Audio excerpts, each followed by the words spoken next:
గారు లేకపోతే ఎవరైతే కంటిన్యూషన్ లోకేష్ ఆయన వారసత్వం, కానీ ఇప్పుడు కూడా ఎన్నికలకు ముందు కానీ ఇప్పుడు కానీ జగన్ పవన్ ఈ పోటీ ఏంటి?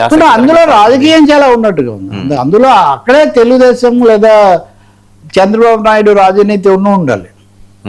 ఇప్పుడు ముఖ్యమంత్రిగా ప్రభుత్వానికి పెద్దగా అందరికీ ఉండి ఆయన అలా ఉండి ఇప్పుడు ఆయన మౌనంగా ఉన్నారు కదా ఇప్పటి వరకు.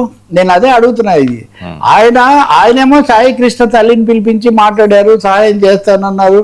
అతని తల్లి గారు ఆ మేనమామ కూడా బయటకు వచ్చి మేము సంతృప్తి చెందాము, ఆయన న్యాయం చేస్తాడని మేము అనుకుంటున్నాము అని ఆయన అన్నారు, వాళ్ళు చెప్పారు. కాబట్టి ఇప్పుడు ఆ ప్రశ్న కూడా వేస్తున్నారు. మీరు అన్నట్టుగా నేర చరిత్ర అవే నిజమైతే మరి చంద్రబాబు ఎందుకు పిలిపించుకొని మాట్లాడారని. కాబట్టి ఇక్కడ కనిపించని ఒక రాజకీయం కూటమిలో అంతర్గతంగా కూడా నడుస్తుంది. ఖచ్చితంగా కూటమిలో కూడా అంతర్గతంగా మూడు శక్తుల మధ్యలో బీజేపీ ఏమో ఒక విధంగా నిశ్శబ్దం, జనసేన మీద పవన్ కళ్యాణ్ మీద ఒక విధమైన ఒత్తిడి ఉంది అని కూడా అనిపిస్తుంది. ఖచ్చితంగా ఆ ఒత్తిడి ఏ రూపంలో ఉంది, ఏ భాషలో ఉంది, రెండవది దాన్ని ఆ షాక్ అబ్జార్బర్ లాగా నేను చూసుకుంటానని ఈయన మీదేసుకున్నారా, లేకపోతే రాజకీయంగా ఉండే దూకుడు వల్ల ఇంకో దాని వల్ల అవసరాన్ని మించి అసహనంతో స్పందిస్తున్నారన్నది ఎట్లున్నా సరే దీన్ని బ్యాలెన్స్ చేసే ఒక టాస్క్ మటుగా ఈయన ఒక టాస్క్ ఫోర్స్ అనుకోండి, జగన్ టాస్క్ ఫోర్స్. ఇప్పుడు అంబటి రాంబాబుని తీసుకోండి. ఇప్పుడు అంబటి రాంబాబుని ఎవరేమన్నా సరే గుంటూరులో వాళ్ళ ఇంటి మీద దాడి అది ఏం జరిగిన తర్వాత ఒక ఇది వచ్చింది. ఆ తర్వాత ఈ సాయి కృష్ణ కేసులో కూడా ముందు నుంచి అవన్నీ తీసుకొని వచ్చి దీన్ని చేయడంలో ఉంది. అంటే డిఫరెంట్ ఫోర్సెస్ వ్యక్తులు శక్తులు రంగంలోకి వస్తున్నాయి. ఆ క్రమంలో చంద్రబాబు నాయుడు లోకేష్ వాడిని దాదాపు నిశ్శబ్దం. మరి ఇప్పుడు మనం ఇవన్నీ మాట్లాడాక ఏదన్నా మాట్లాడతారేమో తెలియదు, కానీ లోకేష్ నిశ్శబ్దం, హోంమంత్రి నిశ్శబ్దం. హోంమంత్రి మాట్లాడలేదు, లోకేష్ మాట్లాడలేదు, చంద్రబాబు నాయుడు గారు కూడా అధికారికంగా తప్ప బయటికి మాట్లాడలేదు. కానీ పవన్ కళ్యాణ్ మటుకు బయటకు వచ్చి నేర చరిత్ర ఉన్న వాళ్ళని మీరు వెనకేసుకొస్తారా, నార తీస్తా తాట తీస్తా ఇవన్నీ. సరే, ఆ పని చేయడానికి పోలీసులు ఉన్నారు కదా సార్, ఉప ముఖ్యమంత్రుల దాకా వెళ్ళి నార తీయడాలు తాట తీయడాలు ఇది ఎందుకు? మీరు అంతకుముందు దెందులూరు చింతమనేని ప్రభాకర్ తాట తీస్తా ఉన్నారు 2019లో.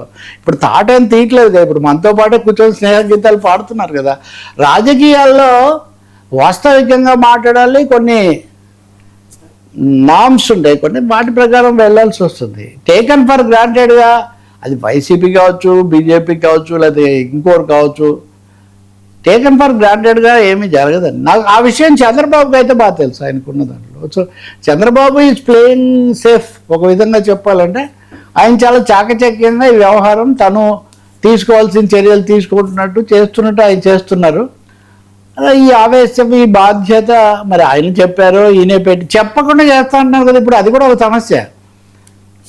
ఇప్పుడు అది వ్యూహాత్మకంగా అన్నారా నిజంగా అన్నారా తెలీదు. నేను ముఖ్యమంత్రి కూడా చెప్పను, ఇక్కడే చెప్తున్నాను అన్నప్పుడు మనం ఎవరైనా ఆ మాట అంటే లేదు నేను బహిరంగంగానే చెప్పాను కదా, నేనే మాట్లాడాను, నాకు ఎవరి అనుమతి అక్కర్లేదు అనొచ్చు. అది కేవలం చంద్రబాబు గారు హోంశాఖ మంత్రి చూసుకోవాల్సిన అంశమే, మనమేమే.